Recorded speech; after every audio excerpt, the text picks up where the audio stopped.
മിശിഹായ്ക്ക് സ്തുതിയായിരിക്കട്ടെ. ഈശോയുടെ രക്ഷാങ്കര ചരിത്രത്തിൻ്റെ ഒരു ക്ലൈമാക്സ് എന്നൊന്ന് പറയാം ഈ ദുഃഖവെള്ളി. കർത്താവ് പീഡകൾ സഹിച്ച് കുരിശിൽ മരിച്ച് നമുക്ക് വലിയ രക്ഷ നേടിത്തന്നു. കുരിശിൽ കിടന്നുകൊണ്ട് ഈശോ പഠിപ്പിക്കുന്ന 2 പാഠങ്ങളുണ്ട്. ഒന്ന് ക്ഷമയുടെ പാഠങ്ങളാണ്.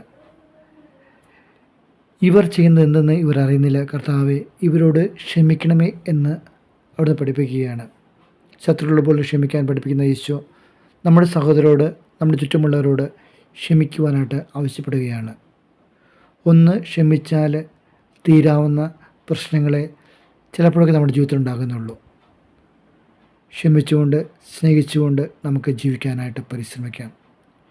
രണ്ടാമത്തെ കാര്യം, കുരിശിൽ കിടന്നുകൊണ്ട് തൻ്റെ പ്രിയ അമ്മയുടെയും ശിഷ്യൻ്റെയും വേദനകളാണ് ഈശോ കാണുക.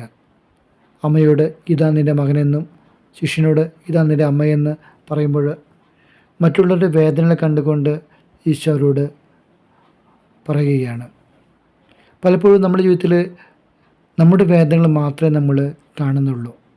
കുരിശിൽ കിടന്നുകൊണ്ട് ഈശോ പറയുക, നമ്മുടെ ചുറ്റുമുള്ളവരുടെ വേദന കണ്ടുകൊണ്ട് അവരെ ആശ്വസിപ്പിക്കുവാനും അവരെ സ്വാധീനിപ്പിക്കുവാനും നമുക്ക് സാധിക്കുമെങ്കിൽ അത് ദുഃഖവെള്ളിയുടെ വലിയ പാഠമാണ്.